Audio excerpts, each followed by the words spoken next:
বহুদিন ধরে রাজ্যের বিরোধী দল বিশেষ করে বিজেপি বলছিলেন, সব বিরোধী বলেন না, বা আমার কংগ্রেসের আবার রোহিঙ্গা শুনলে চোখ দিয়ে পানি পড়ে, জল নয় পানি, রোহিঙ্গা হলে চোখের পানি, হিন্দু হলে চোখের জলও পড়ে না, জিভ দিয়ে একটু জল টল গড়ায় ওই ঝাল লেগেছে এরকম একটা সেন্সেশন হয়। যাই হোক, সে তো বলেছি আপনাদের বারবার, কিন্তু রোহিঙ্গাদের নাম শুনলে যাদের চোখের পানি পড়ে তারা নয়, অর্থাৎ বাম বা কংগ্রেস নয়, বিরোধী বলতে ক্ষেত্রে বিজেপির কথাই বলছি। বহুদিন ধরে রাজ্যের বিজেপি বলছিল এ রাজ্য রোহিঙ্গাদের অবাধ বিচরণ ক্ষেত্র হয়ে গেছে, যেখানে সেখানে যখন তখন রোহিঙ্গারা আসছে থাকছে, শেষমেশ এদেশের বিরাট জনসংখ্যার জনসমুদ্রে মিশে যাচ্ছে।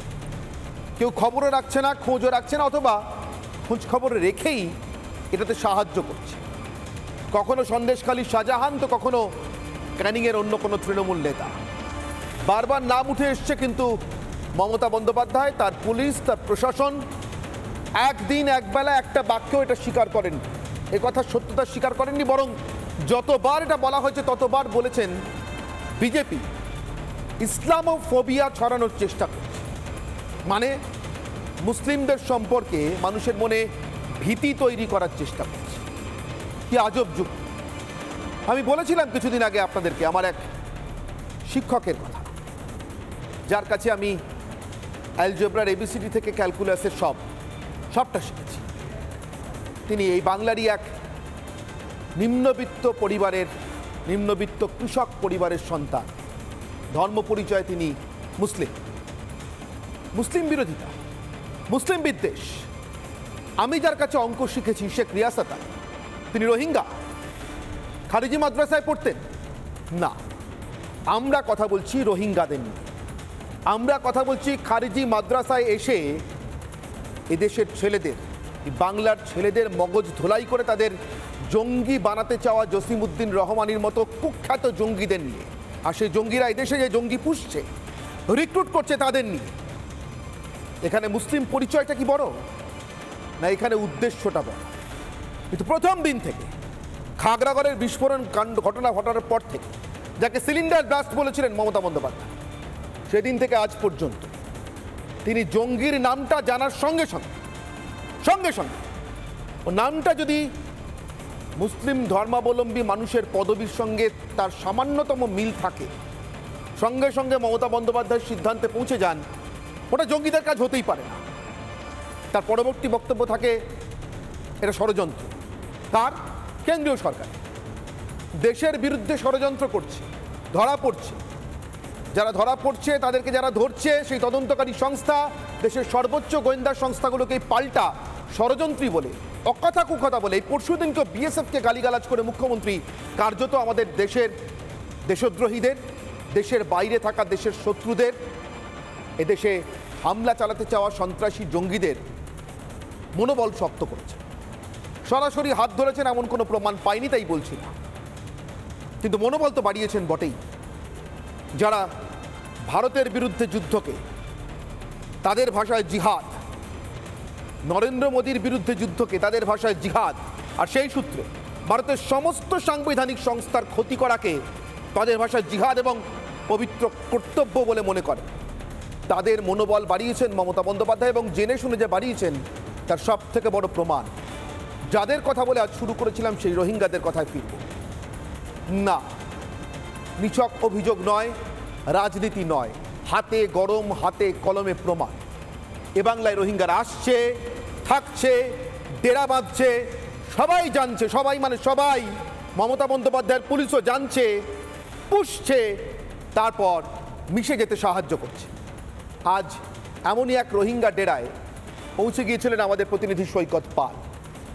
ওই রোহিঙ্গাদের যারা, বিশেষ করে যে ব্যক্তি এখানে সেটেল করতে সাহায্য করেছে, মানে এই থাকতে, খেতে, পড়তে, বেআইনিভাবে দেশের অন্ন, বস্ত্র, জল ধ্বংস করতে, এবং ওই কলোনির ভিতরেই বলছি, সে কথায় আসছে, জানতে পারবে।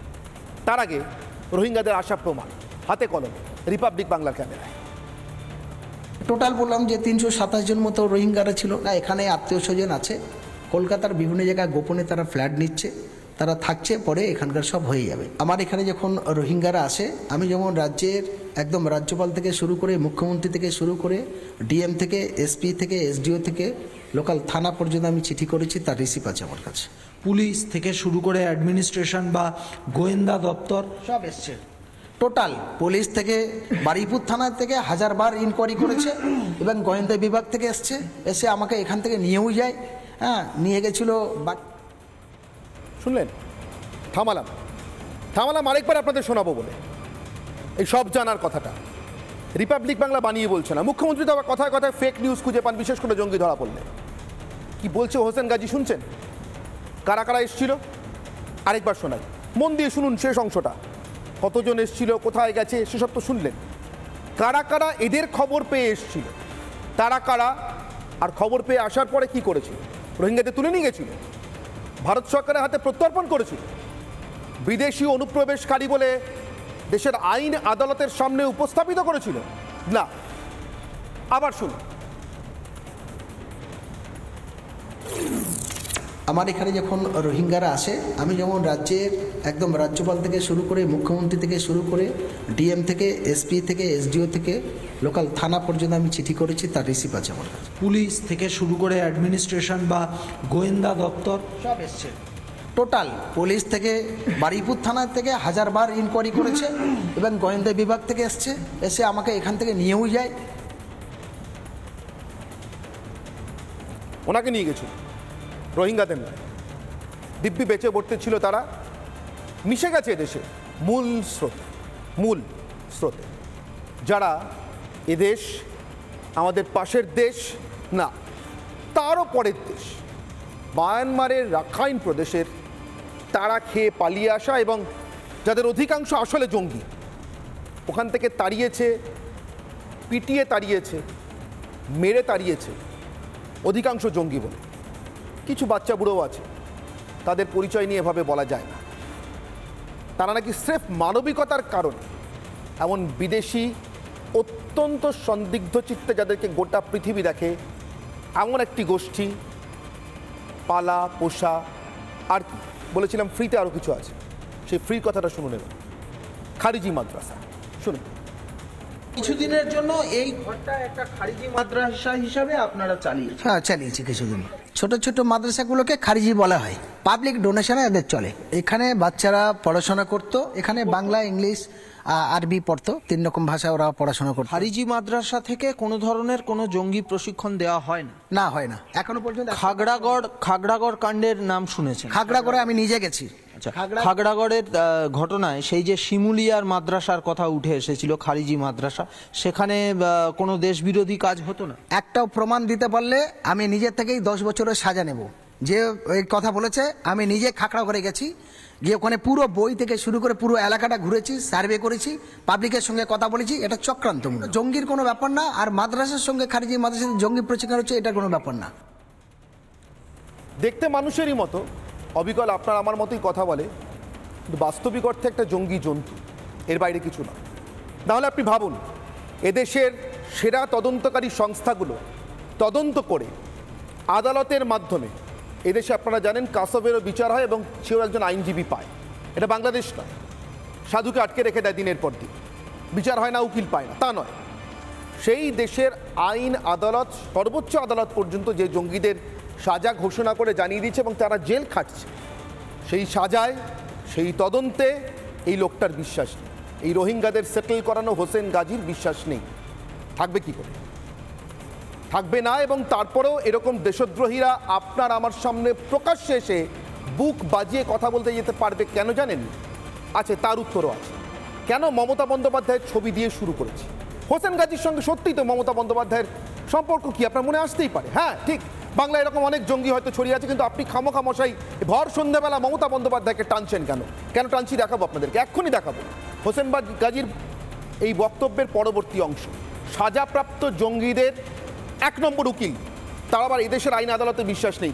সম্ভবত জঙ্গিদের আদালতে বিশ্বাস আছে, যেখানে নিজেরাই বিচার করে কিছু করে গলাটা কেটে ভিডিও বানিয়ে গোটা পৃথিবীকে দেখানো হয়। হোসেন গাজীর পরবর্তী বক্তব্য। এনআইএ যদি এ তদন্ত করেছে, সঠিক তদন্ত হয়নি, এনআইএর মধ্যে ভুল ছিল। তারা যাদের থেকে কি ভুল ছিল? ভুল ছিল এই যে খাগড়াগড়ের মাদ্রাসার মধ্যে কোনো বোমা বিস্ফোরণের তথ্য এরা পায়নি। এটা যে গোয়েন্দা এটা করেছে, ওই গোয়েন্দা যিনি কর্তা আছেন তাকে ভালো করে চিকিৎসা করাতে হবে, তার মানসিক কোনো ব্রেনের দোষ। তো এনআইএ যে দায়িত্ব যাদের হুকুমে চলছে, এনআইএ তো নিজের মতিগতি চলতে পারছে না, বিজেপি নেতৃত্বদের মতগতিতে চলে, এটা পরিকল্পিতভাবে সাজানো গল্প। শুনলেন, এনআইএ নিজের মতে চলে না, যারা তদন্ত করেছে তাদের মাথা দেখানো দরকার। আর সর্বশেষে ওই আসল কথাটা আছে, বিজেপি নেতাদের পরিকল্পিত ষড়যন্ত্র। আচ্ছা, হোসেন গাজী কি কথাটা আজকাল একা বলে? এই প্রথম বলছে না। গতকালই এ রাজ্যের একজন মন্ত্রী, তিনি কখনো দাওয়াত পাঠান, কখনো মেজরিটির থেকেও মেজরিটি হতে চান, কখনো মনে আশা পোষণ করেন একদিন এটা হয়ে যাবেই, এখন আমাদের সংখ্যা যাই থাক না কেন, আর এটাও আশা করেন যে এই রাজ্যে একসময় 50% বেশি মানুষ উর্দুতে কথা বলবে, এই রাজ্যের কোনো একটি অংশকে, রাজ্যের রাজধানীর একটি অংশকে তার মিনি পাকিস্তান বলে বাড়ি আমোদ হয় এমন মনে করতে পেরে।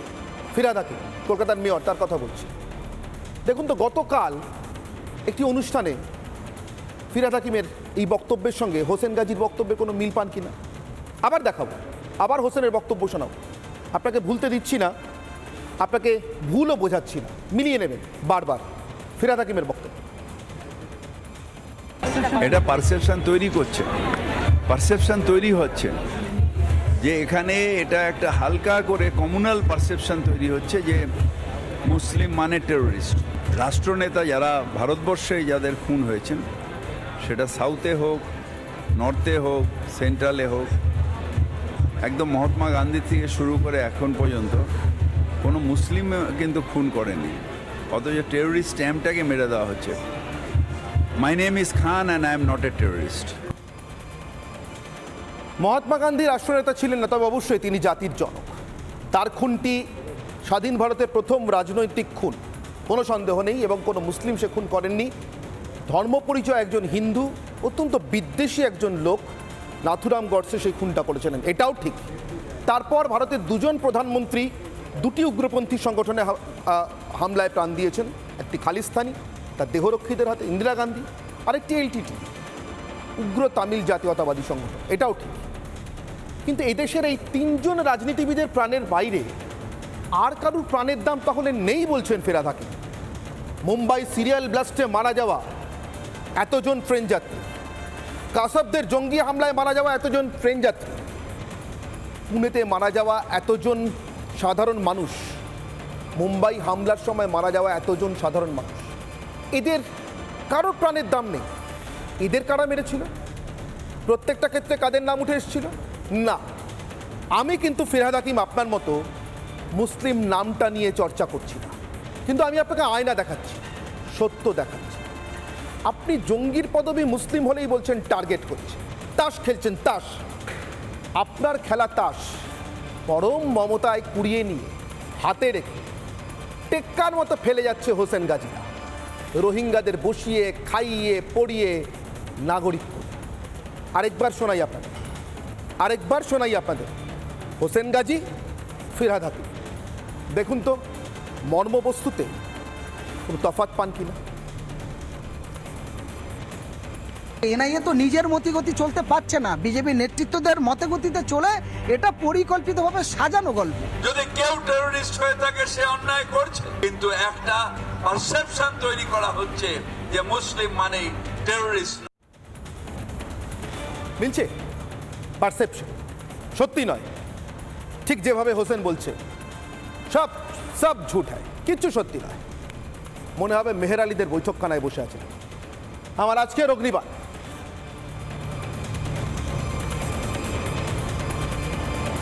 ভোট দাস তৃণমূল। তৃণমূল ভোটের দাসত্ব বহুদিন করে, সবাই জানে। মমতা বন্দ্যোপাধ্যায় নিজেই বলেছেন দুধ দেওয়া গরু। ফলে ভোট দাসত্ব নিয়ে তৃণমূলের বাইট নতুন করে দরকার নেই, সত্যতা প্রমাণের দরকার নেই। মমতা বন্দ্যোপাধ্যায় নিজে বলে দিয়েছে, হ্যাঁ তারা ভোটের দাসত্ব করে, ভোট দাস তৃণমূল। আমার প্রশ্ন পরেরটা, এবার কি জঙ্গি দাসত্বের পথে, জঙ্গিদের দাসত্ব করবে তৃণমূল? আমার সঙ্গে উপস্থিত যে অতিথিরা, একে একে আপনাদের সঙ্গে পরিচয় করে দিই। আমার একদম বাঁ দিক থেকে রয়েছেন অনির্বাণ বন্দ্যোপাধ্যায়। অনির্বাণ আইনজীবী এবং তৃণমূলকে সমর্থন করেন। আমার বাঁদিকে রয়েছেন সৈকত গিরি, সিপিআই নেতা। আমার ঠিক বাঁদিকে রয়েছেন দেবাশিস ধর। দেবাশিস ধর প্রাক্তন পুলিশ কর্তা। এ রাজ্যেরই একটি জেলায় তিনি পুলিশ সুপারের দায়িত্ব সামনে এসেছেন এবং যথাযথ কারণে কিছু ভোট লুটতে আসা লোককে তার মতো করে আইনি পথে মোকাবিলা করার চেষ্টা করেছিলেন। আরও কপাল খারাপ, লোকগুলোর ওই সারনেমে কিছু একটা ছিল, তাতে রাজ্যের মুখ্যমন্ত্রী কোপে পড়েছে। শেষমেশ চাকরিটাই ছেড়ে দিয়েছেন দেবাশিস ধর। কাজী মাসুম আক্তার শিক্ষাবিদ, পদ্মশ্রীপ্রাপ্ত শিক্ষাবিদ কাজী মাসুম আক্তার শিক্ষক আমার সঙ্গে রয়েছেন। নানা ধরনের কন্টেন্ট দেখার জন্য লাইক করুন, শেয়ার করুন আমাদের ফেসবুক পেজ, সাবস্ক্রাইব করুন আমাদের ইউটিউব চ্যানেল। পাশাপাশি অন্যান্য ব্রেকিং নিউজের জন্য অবশ্যই চোখ রাখুন রিপাবলিক বাংলায়।